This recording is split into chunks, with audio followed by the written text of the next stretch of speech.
let's say, both of them, but we address ourselves to people who have a real passion for cinema, which means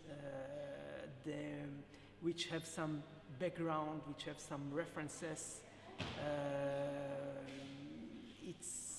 which feel connected to the history of Cahiers du Cinema. So what we call cinephile. You know what is cinephile? Yes. Someone who has a passion for cinema and a kind of knowledge about cinema, about history of cinema. So it's not the, let's say, it's not the. It's very broad audience. Yeah, but it's not big public. It's not the big public. It's really, it's a little bit elitistic, if you want. It's not that I define it, that I defend elitistic ideas, but to read the Cahiers, you have to have some references. It's not as influential as it was. Surely it's not influential. It was very influential with the French New Wave in the 50s and also with the political cinema I spoke about in the beginning of the 70s. Today we don't have such an impact on film industry as we had. We don't have filmmakers who follow us as they follow us in the 50s or in the 70s. But Cahiers du Cinema stays very associated with an idea of cinema, a very specific idea of cinema.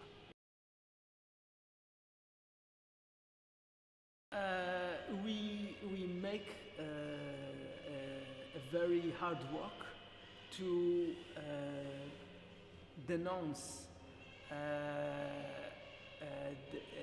what we call the global author cinema, and also what we define as radicality of facade. You know what radicality de facade?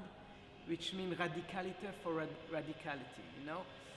You understand what I mean? Yes. Which means today we are very critical about some of the filmmakers, which we see as authors who think that their signature is enough. They don't have to make films, you know, their signature is enough. As we said, we try to evaluate with what the transformation of cinema today. We pay a lot of attention today to what we call hybrid cinema, which means cinema which is between disciplines, you know, between cinema and video, between cinema and photography, and we pay a lot of attention to the technological changes. This is very important. All the numeric revolution, you know, the capacity to shoot films with no budget at all, with small digital camera, and to edit films in your house, you know, you don't need to. And we pay a lot of attention to the change in the industry, because it's not only a technical change, you know, in cinema practice, it's also the change of the whole distribution system, you know, the possibility to distribute films today through internet, through different systems which are transforming now completely and deeply the industry of cinema. And you know, with one of the main ideas of Cahiers du Cinema in the 50s was the camera stylo. You know what is the camera stylo? One of the most important critics of the time, called Alexander Astruk, said at that time that 16mm will change completely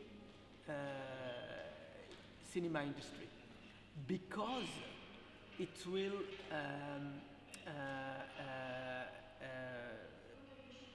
it will break the dependence of the filmmaker with the industry. With 16 millimeter, he will not be dependent anymore in the film industry. He could make his own films by his own and use the camera as a stylo. You know what is a stylo? As a pencil. You know, this is what we call it, like a camera stylo, the cinema pencil. You understand? And he said it in 1948. You know, and there's something really visionary about this text, because he said, in a few years we will go to public library and we will borrow, you know, film as today we do with books. He said it in 1948.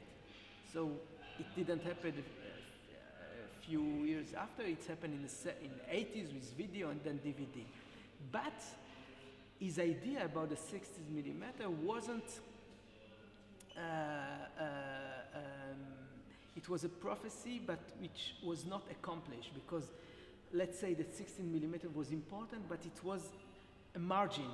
It didn't become dominant in the cinema industry. But what we see today with the digital cinema, with the digital camera, not only this camera have the size of a pencil, you know, the camera pencil, they have actually the size of a pencil, but it transformed completely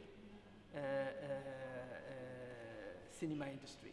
So today there is a kind of rehabilitation of this text by Alexander Astrug, which called La Camera Stylo, and we try to think about this text as a critical and visionary view of the cinema industry today, of contemporary cinema.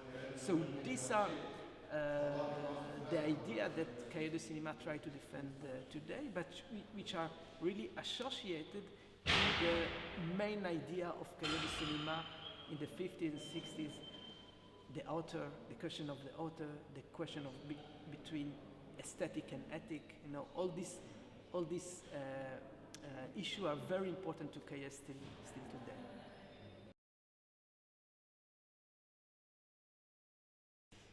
It's very hard to predict, because, you know, in the end of the year, in the end of the last millennium, you know, everyone spoke about the death of cinema. You know, someone like Jean-Luc Godard spoke in his interview in his film also, you know, about the death of cinema. Cinema will die with the millennium, you know. And there was a kind of a melancholy, cinema is dying, cinema. And now what we see, that cinema is more popular than ever, you know. And not only it's not dead, but it's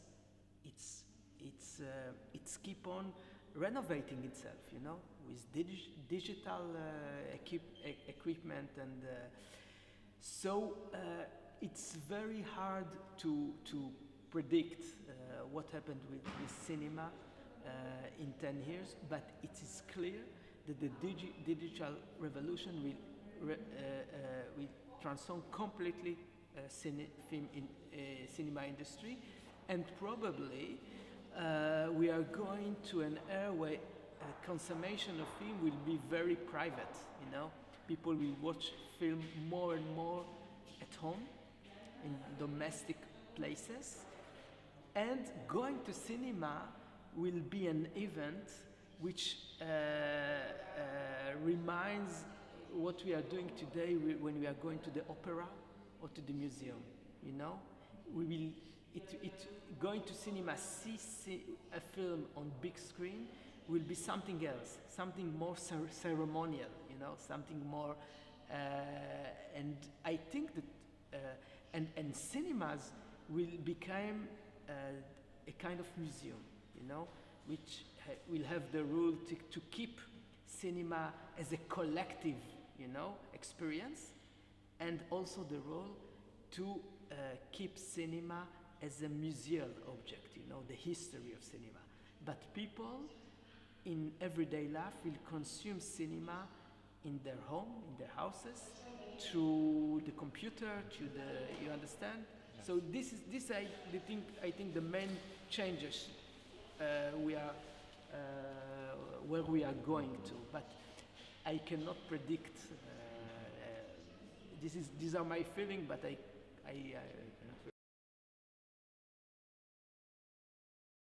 I think a good review is a review which not limited so to say if a film is bad or good. A good review is also a review which explains why a film is good or bad, and mainly a good review is a review who defends not only a film but an idea of cinema, a certain idea of cinema, which through the film he transmits an larger idea of cinema, a general idea of cinema. This is for me a good review, you know. Mm-hmm. And one of the most important film critics in the history of film criticism had this ability. He spoke specifically about film, but in every one of his critiques, he transmitted also an idea of cinema, and it was André Bazin, the critic's André Bazin. This is all.